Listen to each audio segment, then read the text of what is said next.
line to hack it away. Jim Cannon. Chatterton. Perryman. Oh, what a beautiful covering job again by Steve Perryman.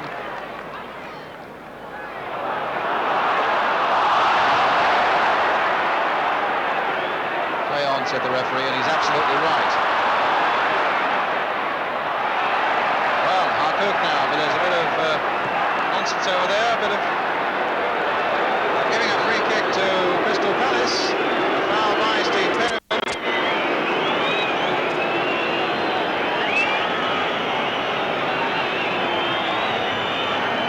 Certainly it appeared to be a trip on Peter Taylor, but it looked like one of those clashes where it was totally accidental. And it's a free kick which either Barry Silkman or Phil Holder will take for Crystal Palace. Right, the last seconds of the first half. In fact, referee Malcolm Sinclair just looked at his watch. Swindlehurst, and a goal! Well, he's got his second one as well. And Palace, who've been under the whip for so long, as Spurs have turned on the style, have now come whipping back with that header by Dave Swindlehurst. In she goes, wide of Barry Danes. There are boos for the referee, Malcolm Sinclair, for not stopping the game when Peter Taylor was brought down. And everything now has swung back to give Crystal Palace a chance. So, right on half-time, a controversial equaliser. And Osgood, as the whistle goes. Glenn Hoddle, absolutely brilliant for Tottenham, scoring both their goals. One in the 3rd minute and one in the 21st. Dave Swindlehurst, in fact, scoring 2 for Crystal Palace in the 11th minute and right on half-time. Fancy we're going to have a tremendous second half in the second division game here at White Hart Lane. With a half-time score then, Spurs 2, Crystal Palace 2. We'll be right back with that second half.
Excellent first half, shared at 2-2, and now Spurs attacking the goal to our right.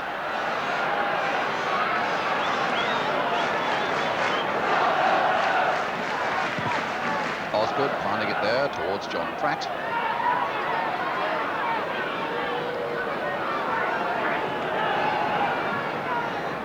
Ian Evans on the right there is the man really they're missing badly in this Palace defence since that injury. Jerry Murphy, the substitute in the centre, with Terry Venables, the manager, on the left.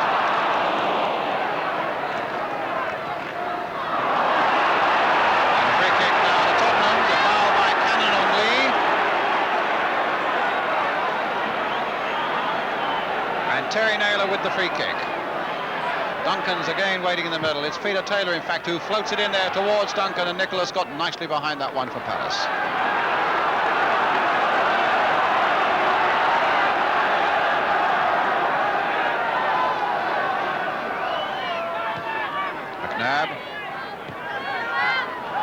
Perryman. Chipped in again. Look at Hoddle leading the charge there. Duncan ran in there too. And Hoddle, what a lovely little chip. They're all getting up for that one. And in the end, it's Cannon and Hinchelwood who got it away. Again, beautiful example of Hoddle's thinking. Beautifully played little chip in there. And it just wouldn't go for Tottenham. Sansom. Swindlehurst. Silkman. Yes, he was having a little... Well, I'm astonished at that. I would have thought, if anything, that had to be the other way. That looked to me as though Silkman was having a little go at Terry Naylor. Malcolm Sinclair said no. And it's Palace who get the free kick. So, the man in black is not the most popular man at White Hart Lane at the moment.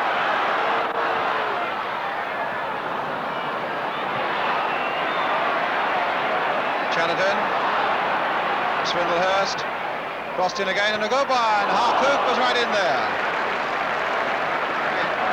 As that ball came in, certainly Harcourt flung himself at it.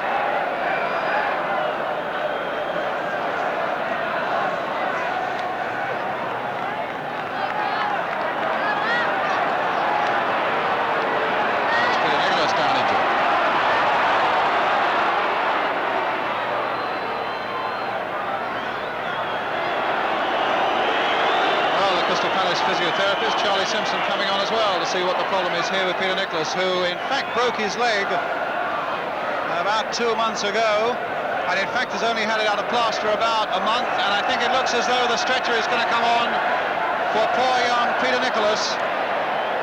That'll be a terrible blow for the youngster, and Jerry Murphy is coming on.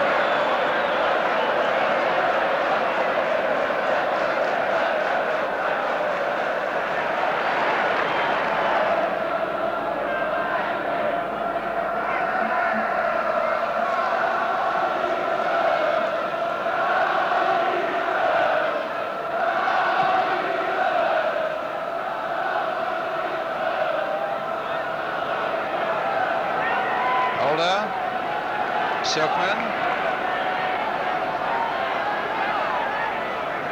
Murphy.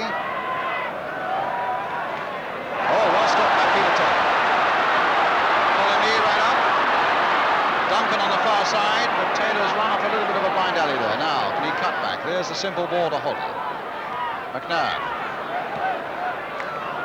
And cut out by Swindlehurst.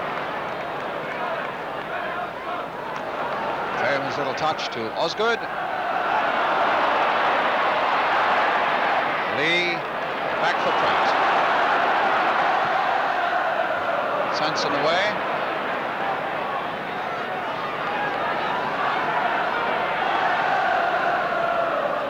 Hoddle.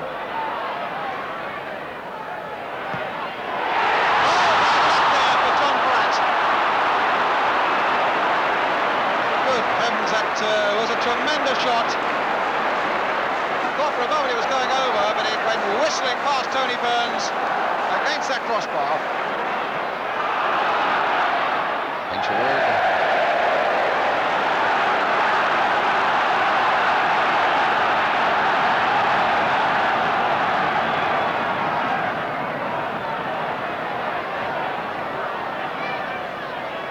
On the throw by Hoddle.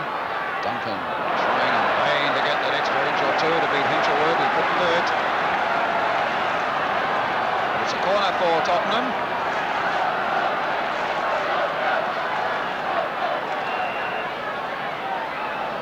With about 20 minutes to go now.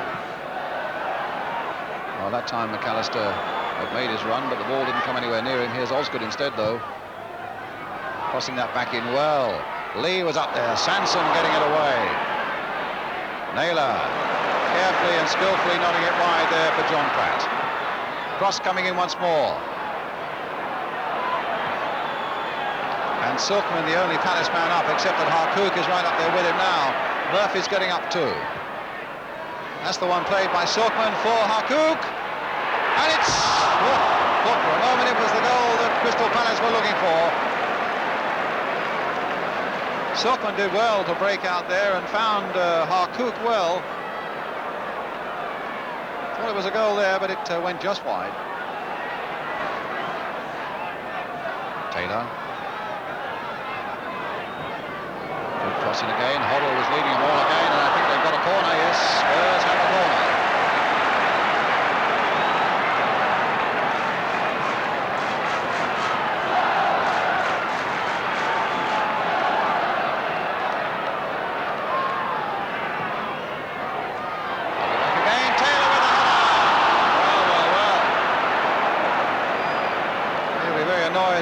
one in against his old teammates there. I think it was Hoddle at the near post who glided that header on. Taylor with a good chance, putting it over the top. Cannon.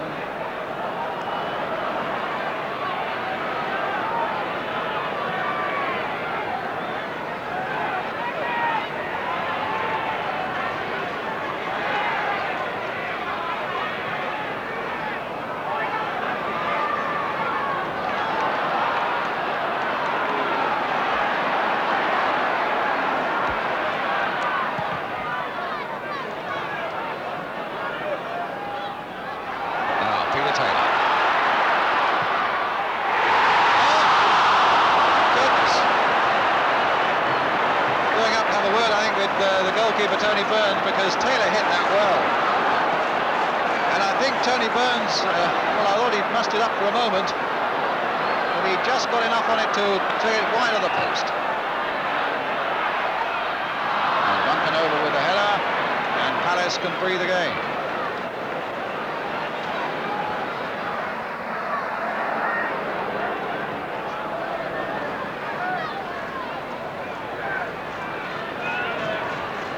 Swindlehurst, Chatterton, and the final whistle goes. It's a 2-2 draw, and certainly Terry Venables will be delighted, I would have thought, and certainly very satisfied with the point that Crystal Palace have got here, having come to visit his old club. 2 goals by Glenn Hoddle and 2 by David Swindlehurst, all of them in the first half. Bring us a final score then at White Hart Lane that reads Spurs 2, Crystal Palace 2.